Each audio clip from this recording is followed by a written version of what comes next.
Pourquoi je me concentre que sur mon business? C'est le sujet du podcast de ce jour.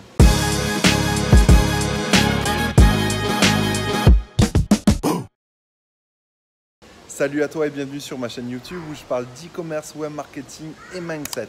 Aujourd'hui, on va parler de pourquoi je me concentre que sur mon business.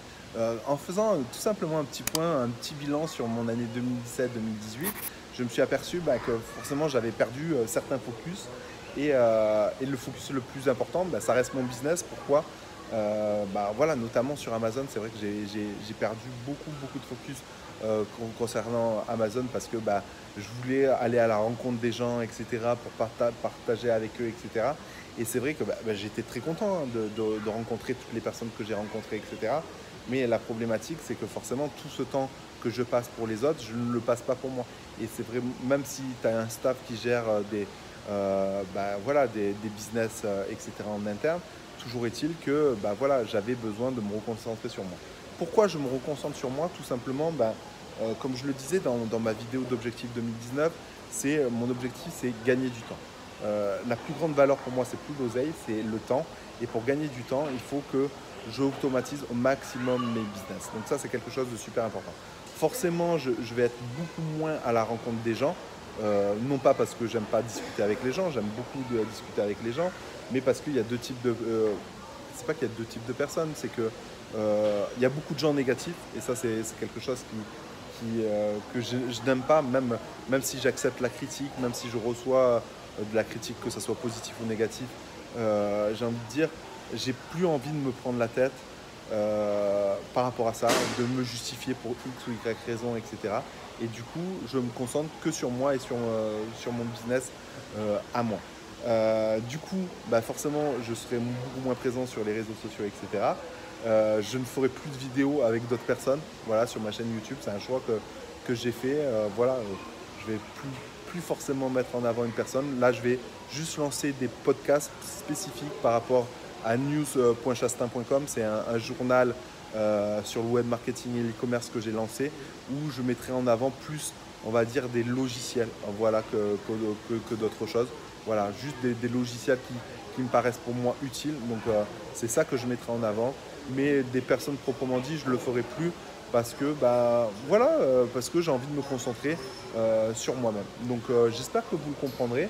Et je vous invite vraiment à vous concentrer sur votre business, parce que le fait de rencontrer du monde, c'est une très très bonne chose. Je vous conseille de rencontrer du monde qui font la même chose que vous, qui ont le même mindset que vous, etc. Ça, c'est une très très bonne chose. Mais n'en perdez pas vos objectifs de business. Ça, c'est important. Et donc, moi, je vais être à la recherche du temps. Voilà, du temps. Donc, je vais créer cette année 2019 tout un tas de process, tout un tas d'outils qui vont me permettre de faire gagner du temps.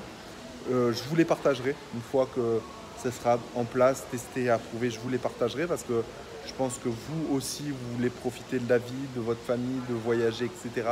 Et donc forcément, des business qui vous permettent de gagner du temps, ça va forcément vous intéresser.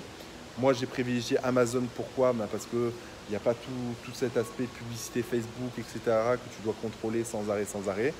Je suis en train aussi de tester des agences spécialisées Facebook, des agences spécialisées AdWords, etc., pour voir quelle est la rentabilité de ça. Parce que si j'arrive à sous-traiter ça aux bonnes agences, je pars du principe que ça va me faire gagner du temps et voilà, donc ça sera que bénéfique. Je vais voir aussi de peut-être recruter des personnes en interne qui seront plus spécialisées aussi dans certaines thématiques très très précises, pour voir s'ils peuvent aussi me faire gagner du temps. Bref, tout ça, je vais essayer de tester, de mettre ça en place et de vous faire un retour prochainement. Voilà. Mais pour moi, Amazon, je pense que ça reste quelque chose de facilement automatisable. Il n'y a que la partie sourcing qui n'est pas automatisable, mais je peux la gérer assez facilement. La partie Réapro aussi, ça peut être géré en interne assez facilement. Tu as la partie affiliation qui est clairement très intéressante, que je fais et que je continue à faire, mais qui va prendre une plus grosse part de mon business, parce que on ne se prend pas la tête. Clairement, aujourd'hui, tu peux monter un site de niche assez facilement, des communautés assez facilement. Il faut savoir juste les monétiser intelligemment. Ça, on aura aussi l'occasion d'en parler. Et puis voilà tout. Et après, voilà, c'est juste des logiciels de productivité qui vont me faire gagner du temps par rapport à ça. Bref, je ne sais pas si ça vous a plu ou pas, mais dans tous les cas, je pense que ça va en intéresser pas mal. Dans tous les cas, je vous donne aussi des news un petit peu de mon activité. Et puis voilà, je vous souhaite vraiment plein de réussite. Encore une fois, toujours aller dans la positive attitude, même quand il y a un échec, même quand il n'y a pas une réponse de mail, même quand il y a une problématique, un blocage X ou Y, un chargeback Stripe, etc. Essayez d'être toujours positif, d'en tirer des leçons. Dès que vous avez une problématique, tirez les leçons. C'est vraiment cette positive attitude qui est vraiment importante pour réussir dans votre business. Si vous commencez à être négatif, ça ne va pas marcher réellement. Voilà, sur ce, je vous dis à bientôt dans une prochaine vidéo.